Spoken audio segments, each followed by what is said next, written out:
One of the most common questions I often get is, Crispy, how do I start playing or running Dungeons and Dragons? And that's a big question, but arguably the most important step is to find a group to play with. And for a lot of people, it is the hardest step. Not everyone has a group of immediate friends that want to play Dungeons and Dragons. So many people turn to looking for a group. LFG subreddits, or LFG discords. However, whenever I respond to that question with a simple link to an LFG page, it's kind of, well, disingenuous, I feel, because LFG is a whole other thing to search through. Now, some people are going to be really natural with using LFG subreddits or LFG group finders, but a lot of other people aren't. It can be hard to navigate the LFG sites to find your perfect D&D game. It's not like you're looking for a group for like a raid that's going to last 4 hours in a video game. No. D&D can last years, so you want to make it good, right? So, how do you find the best D&D game for you? Well, that is a question I'm going to answer today. So sit back and relax. Today, we're going to be going over my guide to Dungeons and Dragons LFGs.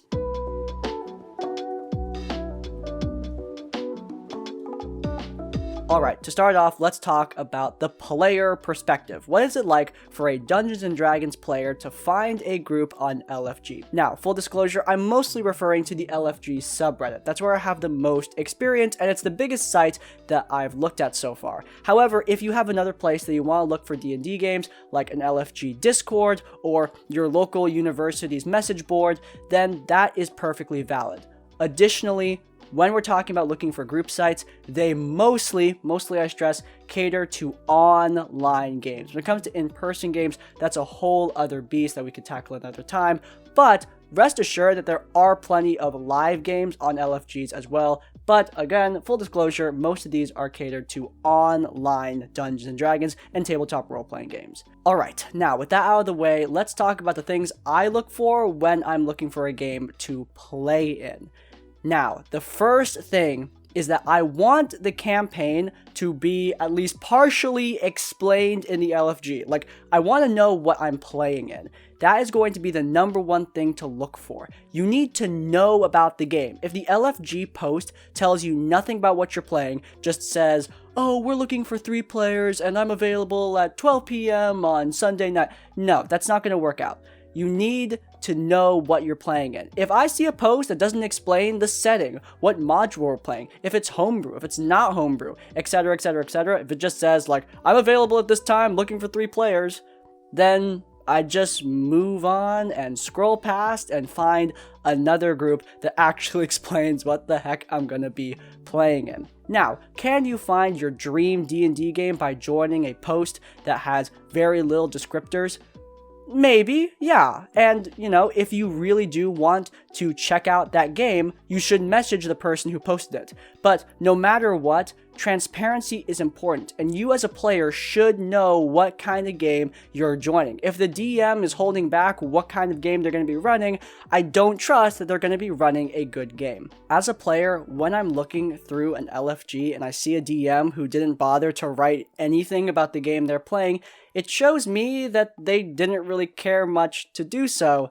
And if they're like that with just writing the LFG post, how are they going to be when running the actual campaign? That's my thought process. Okay, so we're looking for a post with details. Well, what kind of details? Well, immediately we're looking at availability and we're looking at system. Those are really important. Time zone as well. It's probably a good thing to look at when the game will be held and make sure that you're available at that time. As we know, scheduling is the bane of all Dungeons and Dragons groups and tabletop role-playing in general. So you need to at least try to make sure that it's gonna fit in your schedule. Otherwise, you might not even be able to make it to the game in the first place. But that's kind of obvious. Same thing with system. Like, don't join a system that you're not invested in playing.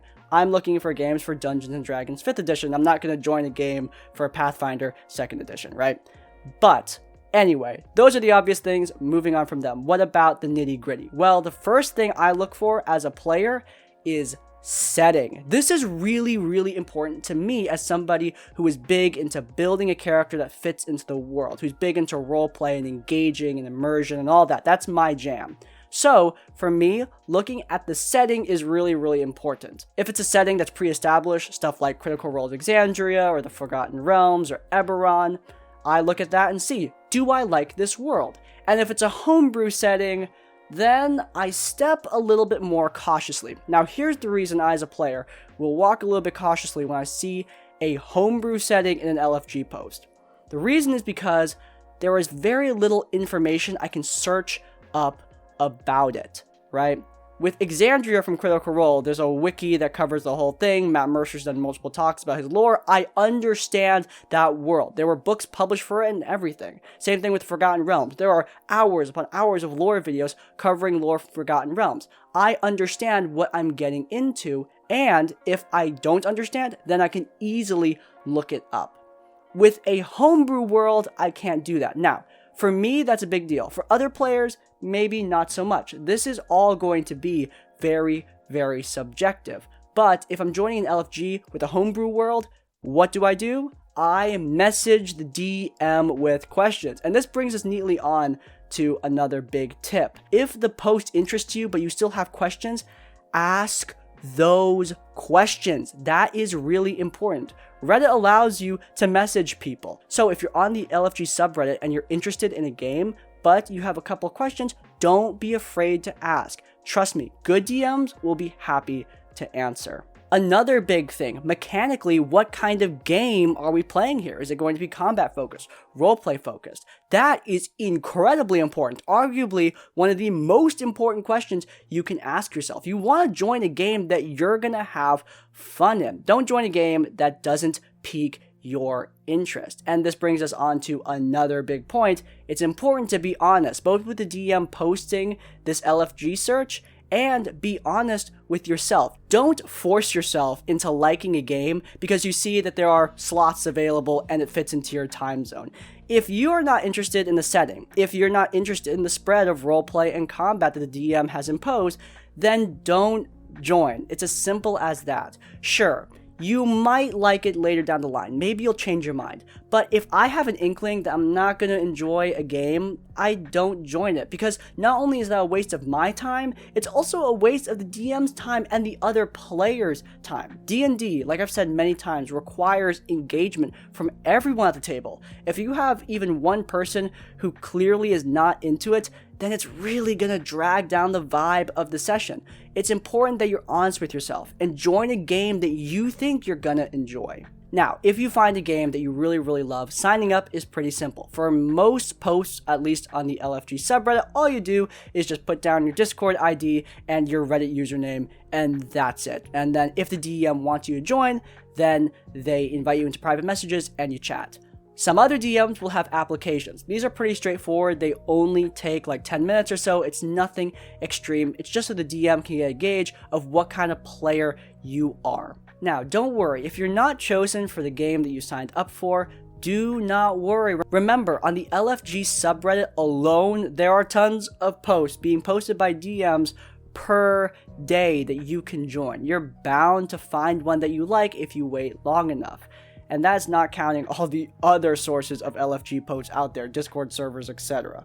So, you will find a game. All it takes is a little bit of patience. Seriously, patience is going to pay off here. Do not, I repeat, do not sign up for a game if you don't think you're going to enjoy it. Don't sign up for a game just because you haven't found a post in a couple of days and you're getting impatient. You're going to regret that as a player. Alright, with all that being said, that's the basic process for a player. That's how I search for games. I pay attention to setting. I pay attention with how the DM does roleplay. I pay attention to system. I pay attention to availability. And with all that being said, I sign up, and if I'm picked, I message the DM with any questions I have, and I play. Alright, let's flip the perspective and talk about it from the DM's side. So, you are a DM, you just found a new module, you're really into it, or you have a homebrew campaign that you want to run players through. How do you attract people to your LFG? I will say, as a DM for finding players, it's probably going to be a lot easier. At least in my experience, LFG posts from DMs usually fill up pretty fast if you put in enough information. The ones I see that stay blank for hours upon hours, days upon days, and then eventually dying off with no one joining are the ones that provide no details. Like I said earlier when I was talking about the player side, details are super important, and as a DM, if you post an LFG post with no details, no one's going to want to join because they don't understand what kind of game you're playing. Now, I'm going to be rehashing a lot of what I said on the player side, but it is important to see. First and foremost, availability. When are you, the DM, available? As heartbreaking as it is to say, you can run a game without one player, but if the DM is not there, well, that game is probably not going to be happening. You might want to tune on Mario Kart or something. So, it's important that you have availability. The first thing I put is when I can play. Then, I also put in my time zone. Remember, LFG posts are seen by people all over the world. And unfortunately, time zones are a thing. So that is something you need to take into account and something you should include. Next up, system. That is really important. What system are you playing? But that one's kind of obvious. Moving on, campaign pitch. Talk about what adventure you're running. If it's a module, put the name in and maybe put in a little summary. Nothing super long, nothing more than a paragraph. Just tell the players what it is you're going to be running. If it's a homebrew campaign, you might want to go a little bit more in depth about what it is without spoiling anything, of course. Just do the basic pitch, like, is it a heist mission? Is it a grand quest to destroy an ancient relic? Is it a treasure hunt? What are the players going to be doing?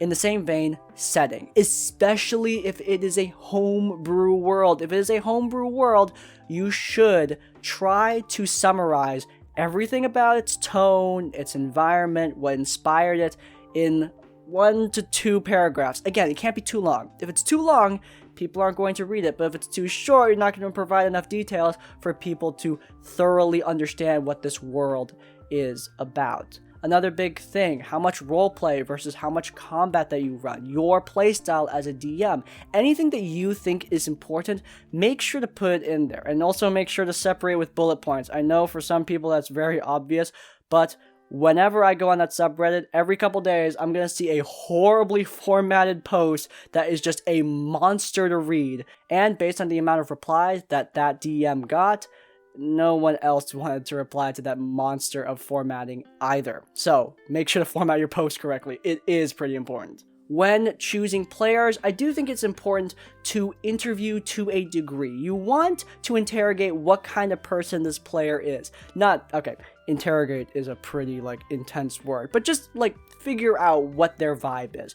What kind of player are they? Do they like roleplay? Do they like combat? Are they interested in your setting? What do they want to do for their character? Stuff like that. I just exchange stuff in DMs, or I use just applications that I find on the internet. There are just standard Google Form applications that a lot of DMs use to gauge what kind of person a player is. This is another big thing, but if your post gets a lot of attention, do not accept more players than you can handle. I understand that a lot of DMs will guilt themselves into accepting 7 players because tons of people signed up and they want to give everyone a chance, but believe me, bad idea. If you can only run a game for 4 people or 3 people or 5 people, select that number of people. Do not go beyond that. One of the easiest ways for your games to fall apart is if you accept too many people for your game. Hey everyone, Editing Crispy here, letting you know that Past Crispy forgot some things.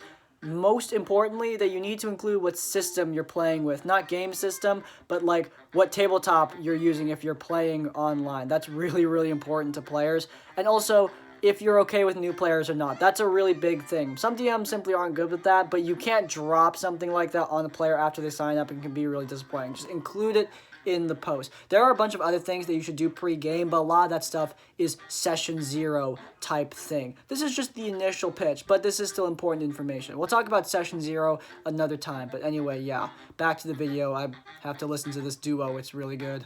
Alright, that was a lot of information for DMs, but to summarize it, include details that you think are important to your campaign, as many as you can, but make sure that's easy to read and not too extremely long. Also, on top of all this information, if you want a good example of LFG posts, look on the LFG subreddit. Look at what other DMs are doing. Look at the ones that got a lot of replies and see why they did. Check out how they wrote their posts and then use that to create your own LFG. If you take nothing else from this video, take that tactic. It's a good way to get an example to write your best post as a DM. Alright, and that is everything I have for you guys. I hope that this helped you guys to navigate the mire of looking for group. I hope that this helps some of you find your best D&D game. I know that LFG can sometimes get a bad rap. Oh, that's where the bad groups are, but that's definitely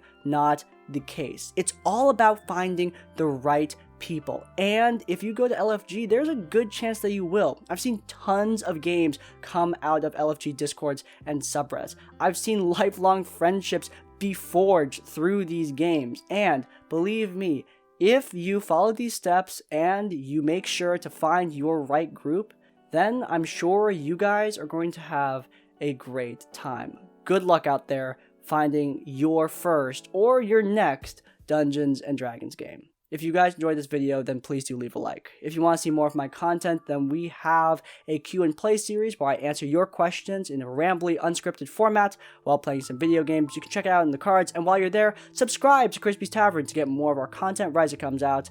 And finally, if you want to leave your own tips or thoughts, go down into the comments down below. If you can't think of a comment, leave the comment the right group to let me know you made it to the end of the video. In essence, like, comment, subscribe. I will see you all next time. Farewell.